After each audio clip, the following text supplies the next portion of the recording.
Welcome to कुंडली ज्ञान। जय माँ काली, जय माँ तारा, आप सबका भला हो। ये है लेसन 21 और हम डिस्कस कर रहे हैं हाउसेस, और हाउसेस में हम डिस्कस कर रहे हैं 12th house in different houses. इसी श्रृंखला में अब हम डिस्कस करेंगे 12th house in 5th house. मतलब कि जब 12वां घर 5th हाउस में आ जाता है और लिखा हुआ दिखाई पड़ता है तो कैसे परिणाम मिल सकते हैं आपको। तो सबसे पहले हमें ये सोचना चाहिए कि ये जो 5th हाउस है ये किसका घर है और इसमें किसकी एनर्जी है। ये सूर्य का घर है और इसमें सूर्य की एनर्जी है। और ये किसके लिए खड़ा होता है, किन किन चीज़ों को ये सिम्बलाइज़ करता है। ये आपके लव अफेयर्स को सिम्बलाइज़ करता है, स्टडी को सिम्बलाइज़ करता है, चिल्ड्रन को सिम्बलाइज़ करता है, फादर को सिम्बलाइज़ करता है, मंत्र विद्या तंत्र विद्या को सिम्बलाइज़ करता है, यहाँ तक कि मंत्र सिद्धि को भी सिम्बलाइज़ करता है, स्टडीज़ को भी सिम्बलाइज़ करता है। और 12th हाउस के अंदर किसकी एनर्जी है, राहु की और गुरु की। हालांकि इसका मालिक जो है वो गुरु है, पर इसमें एनर्जी राहु और गुरु दोनों की होती है। तो गुरु जो है यहाँ पर एक जैसा गुरु परिणाम देते हैं, तो 12th हाउस ऐसा गुरु होता है जो उल्टा परिणाम देता है गुरु के। तो अगर यहाँ पे नॉर्मली गुरु आते तो जो परिणाम होता उसके ठीक विपरीत यहाँ पर अब परिणाम मिलेंगे जब 12th हाउस यहाँ पर आकर बैठ जाएगा। ठीक है, तो यहाँ पर मैं आपको बता दूं कि 12th हाउस जो है एक चोर और साधु का मिला जुला मिक्सचर है। ये जो 12th हाउस की राशि है, ये जो 12th हाउस है उसकी जो एनर्जी है वो एक चोर और साधु, जैसे कि मैंने पहले के और भी जो पार्ट्स है उसमें बताया हुआ है कि 12th हाउस के बारे में कि उसमें क्या क्या सिम्बलाइज करता है और इसका मिक्सचर किस तरीके का होता है, किस तरीके का इसका स्वभाव होता है। कि ऊपर से तो कह दे मुझे कुछ नहीं चाहिए, पर अंदर से उसे सब कुछ चाहिए होता है। अब यहाँ पे 12th हाउस जो है एनजीओ से भी संबंधित होता है। 12th house anti government activities से भी संबंधित होता है, जेल से संबंधित होता है, मेंटल असाइलम से संबंधित होता है, हॉस्पिटल से संबंधित होता है, रात की नींद से संबंधित होता है, एक डिस्टेंस जो क्रिएट होता है उससे संबंधित होता है, सेपरेशन से संबंधित होता है, जैसे मियाँ बीवी अलग रहने लगे, फॉरेन लैंड से संबंधित होता है, और ये घर मोक्ष का भी है। तो इन सब चीज़ों से नेटिव को ज़रूर इश्यूज आएंगी। इन सब चीज़ों में नेटिव का हमेशा कुछ ना कुछ लफड़ा बना ही रहेगा। अब 5th हाउस किसका है, लव अफेयर्स का है। ठीक है, और यहाँ पर क्या हो जाएगा, जब लव अफेयर्स का ये घर है 5th हाउस, तो इसको अब यहाँ पर इश्यूज देने लगेगा। क्या, लव अफेयर्स में इनको ब्रेक मिलने लगेगा, ये सेपरेट हो जाएंगे, अलग हो जाएंगे, जुदा हो जाएंगे अपने हमेशा प्रेम संबंधों से। इनका कोई भी प्रेम संबंध जल्दी पूरा हो ही नहीं सकता। हो सकता है इससे ये जिससे प्यार करें ये वो इनको छोड़कर दूसरी जगह जाकर निवास करने लगे। लॉन्ग डिस्टेंस लव अफेयर इनके खड़े हो जाएंगे, मतलब इनका जो प्रेम संबंध है वो कभी भी पूरा नहीं होगा, साथ में नहीं रह पाएंगे, अलग हो जाएंगे। यहाँ पे चाइल्ड बर्थ डिले मिलने लगेगा इनको, क्योंकि ये चिल्ड्रन का घर है। और यहाँ पर जो है 12th हाउस एक ऐसी सिचुएशन देता है जहाँ पे ये जो चाइल्ड बर्थ डिले होता है इसको सही करने के लिए ये जातक काफ़ी मंदिर जाता है, चैरिटी करता है, मन्नतें मांगता है, तब इसको यहाँ पे बच्चों का सुख प्राप्त होता है। ठीक है, क्योंकि एक्सपेंडिचर का हाउस है ना। अब यहाँ खर्च आपको कराएगी हर चीज़ के लिए, बच्चों के लिए कराएगी, लव अफेयर्स में कराएगी। ठीक है, कुछ ना कुछ किसी चीज़ में तो पैसा ये खर्चा कराने वाला हाउस है ही है। तो ये 5th हाउस में बैठकर आपके बच्चों के ऊपर भी खर्चा करा रहा है, तो आपको चैरिटी करना पड़ेगा, क्योंकि 12th house is NGO also, charity also. तो आपको काफ़ी चैरिटी और काफ़ी मान मनोवल करनी पड़ेगी अपने बच्चों के जन्म के लिए। और यहाँ पर आपका जो पिता का घर है 5th हाउस, ये इसको ख़राब कर देता है। तो यहाँ पर आपके पिता से आपके संबंध अच्छे नहीं हो सकते। एक डिस्टेंस बन जाएगा, एक दूरी बन जाएगी आपके पिता से जीवन भर, और ये दूरी कभी ख़त्म नहीं होगी। वैसे ये दूरी जितने ज़्यादा होगी तो भाई अब क्या बताएगा आगे, दूरी तो बन ही जाएगी आपके पिता से। ये आपकी, क्योंकि स्टडीज़ का घर है 5th हाउस, तो ये आपकी स्टडीज़ में एक ब्रेक भी दे देती है, और ब्रेक दे देती है। फिर उसके बाद आपकी स्टडीज़ में ये व्यर्थ में पैसा भी खर्चा करवा देती है जब 12th हाउस 5th हाउस में बैठा दिखाई पड़ रहा हो तो। और यहाँ पे जातक जो है वो किसी एनजीओ से ज़रूर संबंधित होता है, कोई ना कोई एनजीओ से उसका ज़रूर नाता होता है, चाहे उसकी हो चाहे वो काम कर रहा हो, ठीक है, हॉस्पिटल, एनजीओ, ये सब से इसका संबंध ज़रूर होता है, इसका कुछ ना कुछ काम होता रहता है। और यहाँ पर ये आपको स्लीपलेस नाइट्स देता है। स्लीपलेस नाइट्स क्यों? क्योंकि 12th हाउस रात की नींद का भी कारक है। अब जब यहाँ पर 12th हाउस आता है, house of expenditure 5th house में, तो ये आपको यहाँ पे स्लीपलेस रातें देता है। किसकी वजह से? आपके पिता की वजह से देता है, आपके लव अफेयर्स की वजह से देता है, रिलेशनशिप्स की वजह से देता है, और बच्चों की वजह से आपकी रातें नींद हराम हो जाती है। अच्छा, यहाँ पे 12वां घर हर चीज़ का बाजा नहीं बजा रहा है यहाँ पे, क्योंकि ये मंत्र विद्या का घर है। और 12th हाउस क्या है भाई? 12th हाउस में तो हायर स्टडीज़, हायर नॉलेज का है। तो एक तरफ ये हायर नॉलेज दे सकता है, दूसरी तरफ ये तंत्र मंत्र विद्याओं का, जिससे मोक्ष की प्राप्ति हो, वैसा ज्ञान भी आपको दे सकता है। तो ये आपको अत्यंत धार्मिक भी बना सकता है। एक ऐसा राजा जो चैरिटी करता हो, तंत्र मंत्र यंत्र सब करता हो, उसको गुप्त ज्ञान का भी नॉलेज हो। ऐसा कॉम्बिनेशन जब 12th house in 5th house दिखाई पड़ रहा हो तो हो सकता है। और यहाँ पर मैं आपको कहूँ कि आपने अपनी सोसाइटी में एक फिर से जन्म लिया है। कुछ न कुछ आपको अपनी उसी सोसाइटी को वापस करने के लिए, जो आपने सीखा था अपने पूर्व जन्म में, जिसको आप कर रहे थे, जो छूट गया, जो आप मोक्ष प्राप्ति के बाद अभी आप फिर से जन्म ले रहे हैं, उन्हीं पुरानी चीज़ों को स्टार्ट कर वापस कर जिनको आप छोड़ गए। और सोसाइटी को, यहाँ 12th हाउस एनजीओ का है, तो सोसाइटी के लिए यहाँ पर आप ये तंत्र मंत्र यंत्र यूज़ कर सकते हैं, मतलब सोसाइटी की भलाई के लिए। और ये लोग जिनका 12th हाउस 5th हाउस में आ रहा है, तो ये अपने बच्चों से दूर हो जाते हैं। अब चाहे उनकी स्टडीज़ की वजह से हो जाए, चाहे वह उनके दुश्मन बन जाए, किसी न किसी वजह से इनके बच्चे इनसे दूर हो जाते हैं। तो बुढ़ापे में ऐसे लोगों को ध्यान रखना चाहिए कि इन्हें अपना खुद का इंतजाम करना चाहिए, क्योंकि इनके बच्चे वन फाइन डे इनको छोड़कर चले जाएंगे। वो कहेंगे हम बाहर पढ़ाई करना चाहते हैं, हम वहीं पे सेटल होना चाहते हैं, हम आपके साथ इस घर में नहीं रह सकते हैं। यहाँ पिता से भी आपका डिस्टेंस 100% बनने लगता है। जब 12th हाउस 5th हाउस में आता है तो पिता का घर है, 12th हाउस डिस्टेंस का घर है, तो आपके फादर से आपका मन मुटाव हो जाता है, आप उनसे डिस्टेंस मेंटेन रखते हैं। साथ रहेंगे भी तब भी कोई फ़र्क नहीं पड़ेगा उससे, साथ रहने पर भी एक दूरी आपके और पिता के बीच में बनी रहेगी। यहाँ पे जिससे आप प्रेम करेंगे वो भी आपसे एक दिन दूर हो जाएगा, एक डिस्टेंस पे चला जाएगा। ऐसा नहीं कि आप उसके पास आ जाए, बहुत दूर चला जाएगा। 12th हाउस इज़ बहुत दूर, 3rd हाउस इज़ छोटी दूर, ठीक है।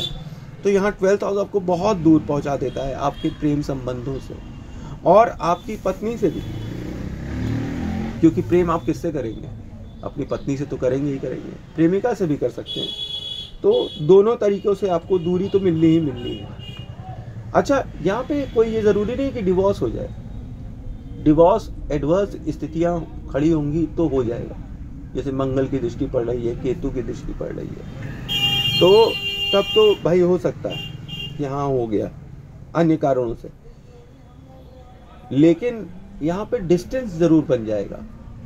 अगर डिस्टेंस कैसा होगा, मतलब आप दोनों एक ही बेड पर सोएंगे नहीं, आप अलग कमरे में सो रहे होंगे, वो अलग कमरे में सो रहे होंगे, आप ज़मीन पे सो रहे होंगे, वो पलंग पे सो रहे होंगे, आप अलग अलग बेड्स पे भी सो सकते हैं, आप अलग अलग घर में भी सो सकते हैं, आप अलग अलग स्टेट्स में सो सकते हैं। एक डिस्टेंस तो आपके बीच में ज़रूर बन ही जाएगा जिनसे भी आप प्रेम करेंगे, ठीक है। अच्छा, यहाँ पर आपको एक और बता दें कि 12वां घर जो है अननेसेसरी एक्सपेंडिचर है, तो स्टडीज़ आपकी हमेशा यहाँ पे ब्रेक होगी। और 12वां घर अब यहाँ पर राज सत्ता के घर में आया है, तो राज सत्ता छूट जाएगी। 12वां घर छूटने का भी है, तो राज सत्ता छूटने का मतलब ये हो गया कि आपकी हो सकता है हो सकता है एक पॉसिबिलिटी कि आपकी गवर्नमेंट जॉब लगी और फिर उसके बाद आपने उसे छोड़ दिया किसी कारण से, और ये कारण हॉस्पिटल से संबंधित है, दिमागी संबंधित है, ठीक है, कोर्ट केसेस से संबंधित है।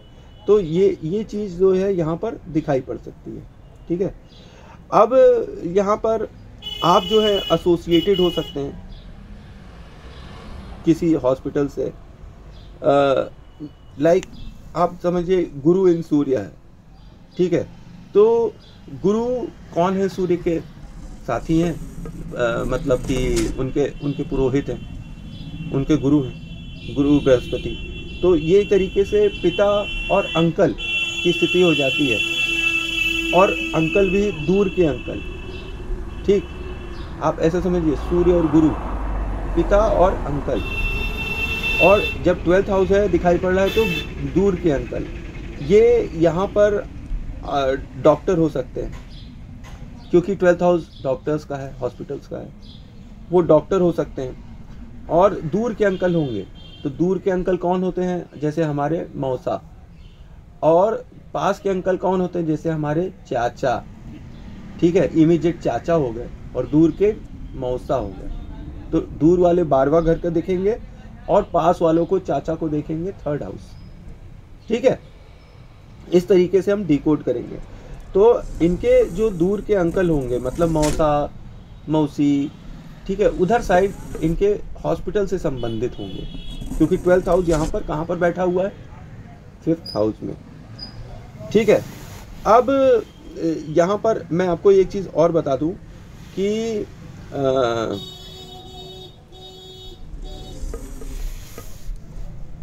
आपको फॉरेन कंट्री से फ़ायदा हो सकता है। एक्सपोर्ट इंपोर्ट का आप बिज़नेस करें, ये जब तक करें तो इनको अच्छा लाभ प्राप्त होता है। ये अपने यहाँ से कुछ एक्सपोर्ट कर रहे हैं आउटसाइड और ले आ रहे हैं, एक्सपोर्ट इंपोर्ट का बिज़नेस करें तो इनके लिए अच्छा होगा। और इंटरेस्टिंगली, अगर गुरु जो प्लैनेट है यहाँ पर होता तो ये यहाँ पर चाइल्ड बर्थ में डिले देता, पर यहाँ पे 12वां घर जो है चाइल्ड बर्थ में डिले नहीं देता, चाइल्ड से दूर कर देता है। मतलब आप अपने बच्चों से किसी न किसी रूप में दूर हो जाएंगे, पैदा तो हो जाएंगे पर वो किसी न किसी रूप में आपसे दूर हो ही जाएंगे। और 12वां घर जो है वो संघर्ष का घर है, जबरदस्ती का घर है, बिना मन के काम करने वालों का घर है। तो यहाँ पर जो इस घर से रिलेटेड एट्रीब्यूट्स हैं वो एक्टिव हो जाएंगे। मतलब आपके पिता आपको किसी न किसी वजह से फोर्स करते रहेंगे, जीवन भर कोई ना कोई चीज़ के लिए आपको फोर्स करते रहेंगे। आपके जो लव अफेयर्स होंगे वो भी आपको फोर्स करते रहेंगे, चिल्ड्रन भी आपके ऊपर फोर्स करते रहेंगे। कई ऐसी चीज़ें होंगी जो आप नहीं करना चाहते पर आपको मन मार कर करना पड़ेगा, अपने बच्चों के लिए, लव अफेयर्स के लिए और अपने पिता के लिए। और ये आपको यहाँ पर और भी फोर्स करता है कि इन तीनों चीज़ों से आप दूर भी चले जाएं, एक डिस्टेंस तक चले जाएं। तो यहाँ पर 12th हाउस, एक बात मैं आपको बता दूं और कि ये 12th हाउस एक्सप्लॉइटेशन का भी हाउस होता है। तो आप यहाँ पर इमोशनली और फाइनेंशियली बोथ एक्सप्लॉइटेड होंगे, अपने बच्चों से, अपने पिता से और अपने लव अफेयर्स से। तो जो जिसके साथ भी आप प्रेम करेंगे, जिसके साथ भी आपका प्रेम का संबंध हो जाएगा, वो आपको एक्सप्लॉइट करने लगेगा वो रिलेशन। तो इसलिए आप ज़्यादा किसी संबंध से अटैच ना हो। मेरी तो ये सुझाव है लाइफ टाइम के लिए कि ज़्यादा संबंधों में आप अपने आप को अटैच ना करें, नहीं लोग आपको एक्सप्लॉइट करने लगेंगे। अब फिर वो पिता हो, लव अफेयर हो, ठीक है, या बच्चे हों, कोई भी ऐसा रिलेशन होगा जिससे आप प्रेम करते होंगे वो आपको एक्सप्लॉइट करेगा। अब यहाँ पे 11वां घर जो है ये ऑपोजिट है 5th हाउस के। तो 11वें घर जो है वो आपको हमेशा हेल्प करेगा, पर 12th house in 5th house ये सबको कम कर देता है, ठीक है। तो ये आपका फ्रेंड सर्कल बड़ा होते हुए भी छोटा कर देता है कि आपका मतलब फ्रेंड सर्कल एक टाइम बहुत बड़ा होगा लेकिन फिर भी आपके ज़्यादा दोस्त नहीं होंगे, आपके फ्रेंड्स कम कर देता है। यहाँ पे पिता का घर जब इफेक्ट होता है और ये लक के घर को देख रहा होता है 11th हाउस को, तो फिर आपके पिता आपका भाग्य भी खा जाएंगे, आपके बच्चे भी आपका भाग्य खाएंगे, और आपके लव अफेयर्स भी आपके भाग्य में से खाते पीते नजर आएंगे लाइफ टाइम। देखिएगा आप कि आपका जो भाग्य, आपने जो भी कसरत करी हुई है, ये 3 लोग उठाकर ले जाएंगे। हमेशा इनके ही पास आपका सब पैसा वैसा डाइवर्ट होने लगेगा। पर यहाँ पर ये जो युति है 12th house and 5th house, ये आपके दोस्तों को भी एक डिस्टेंस पर रखती है। मतलब किसी न किसी वजह से आपके जो भाग्यशाली दोस्त हैं वो आपसे दूर होंगे। मतलब लैंड का डिस्टेंस, समझ रहे हैं, लैंड का डिस्टेंस, कि आप उनके पास बहुत आसानी से नहीं पहुंच पाएंगे, वो एक दूरी पे हो जाएंगे, बहुत लंबी दूरी पे। और आपके जो अच्छे मित्र होंगे वो आपकी बर्थ प्लेस के बाहर के होंगे, क्योंकि यहाँ पे 12th हाउस बैठकर यहाँ पे 11th हाउस को भी एस्पेक्ट कर देता है 5th हाउस से। तो एनर्जी का कॉम्बिनेशन आप देखिए, तो इस हिसाब से मैं ये बोल रहा हूँ। और ये आप उनसे तब मिलेंगे जब आप अपने जन्म स्थान से बाहर जाएंगे। मतलब आप अपने मित्रों से तब मिलेंगे जब आप अपने जन्म स्थान से बाहर जाएंगे 12th हाउस की वजह से। और 12th हाउस फॉरेन लैंड का, और वो भी स्टडी का है। तो स्टडी के दौरान आपको ये मित्र मिलेंगे, ठीक है। हो सकता है उसी वक्त आपकी इनसे दोस्ती हो, पर ये भी आपसे बहुत दूर रहेंगे लाइफ टाइम। और पहले तो इनसे बहुत अच्छी दोस्ती होगी आपके मित्रों की, फिर आप इनसे बहुत दूर हो जाएंगे, डिस्टेंस आपका बहुत अलग हो जाएगा, आप अलग अलग रास्तों पे निकल जाएंगे। एक डिस्टेंस सिटी का डिस्टेंस हो जाएगा, स्टेट का डिस्टेंस हो जाएगा, कंट्री का डिस्टेंस हो सकता है। और ये यहाँ पर आपको धनी बनाता है। कैसे बनाता है? जब भी आप एनजीओ से संबंधित काम करेंगे तो आपको ये यहाँ पर धनी बना सकता है। और आप यहाँ पर एनजीओ से संबंधित कार्य करते दिखाई भी पड़ेंगे, और वो भी एनजीओ किसकी, जो कि गवर्नमेंट से रिलेटेड होगी, राज सत्ता के अंदर बैठी है ये एनजीओ। तो 12th हाउस यहाँ पर बैठ के आपको कोई बहुत बड़ा लड्डू नहीं दे देता है। ये आपको पहले देता है फिर लेता है, पहले देता है फिर लेता है। ये स्ट्रगल कराता है आपको, और गजब की स्ट्रगल कराता है आपको। किन किन चीज़ों के लिए ये मैं बता चुका हूँ। तो थैंक्स फॉर वॉचिंग। जय मां काली, जय मां तारा, आप सबका भला हो। ये था मेरा सूक्ष्म विश्लेषण 12th house and 5th house. Next episode में हम देखेंगे 12th house and 6th house क्या क्या परिणाम देंगे।